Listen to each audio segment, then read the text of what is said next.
We just hold on to the person, or we get attached to the people that are just available to do whatever it is that we desire, instead of saying, I would rather just have my own peace by myself.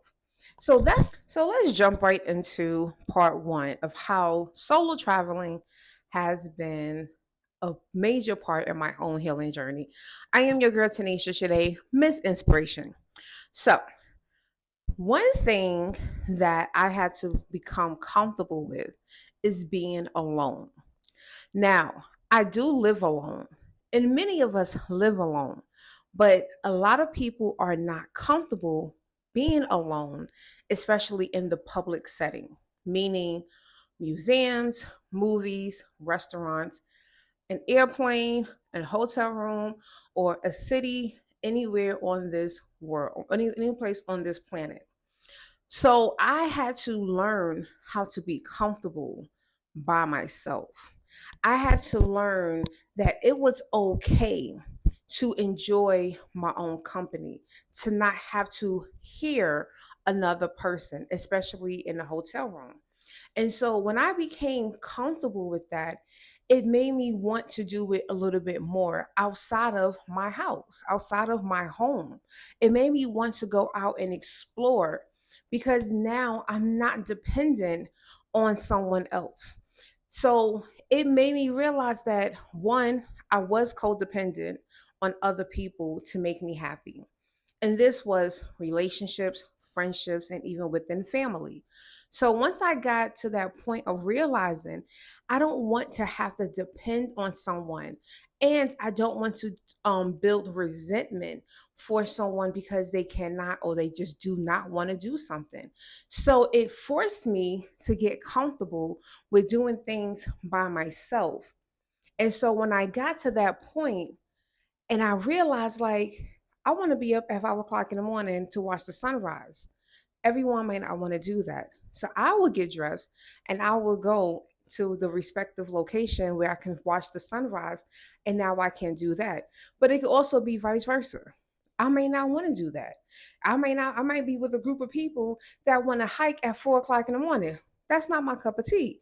But you can go do that and I can go enjoy and do something that I desire to do by myself. So it really did help me to get to that point because I also had to realize, and this was a big realization that I didn't realize until maybe about 3 years ago. I was holding on to connections that had no more purpose in my life.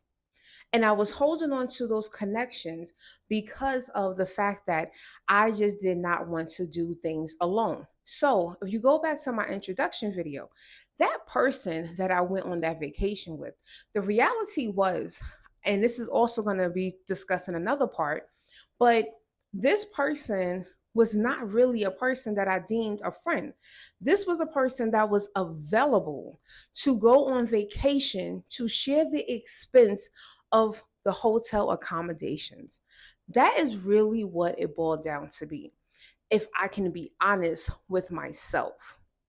So once I realized, like, you're forcing these people into doing things with you, or you're forcing yourself to do things with people that you have really no connection or no ties to, and you don't really want to do these things with them.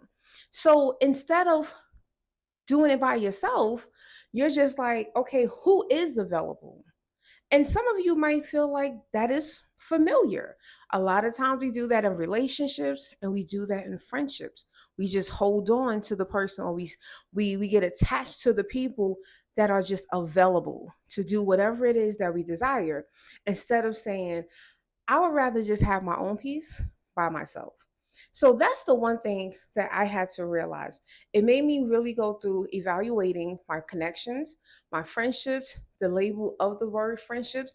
This is something I'm still doing in 2025. But I have now gotten to the point where I am not just going to pick someone to share this experience with, just to say that I have someone with me, or just to say I am saving a dollar. It's not worth it. And that is something that I hope if you are that type of person, if you are in that type of situation, I want you to find peace and joy in doing things by yourself instead of just being in the wrong company. That's not what we're looking for. So stay tuned and thank you. Share your comments, any questions that you might have. And as always, I will be free and I will be definitely willing to answer those questions for you. I am your girl, Tanisha Shanae, Miss Inspiration.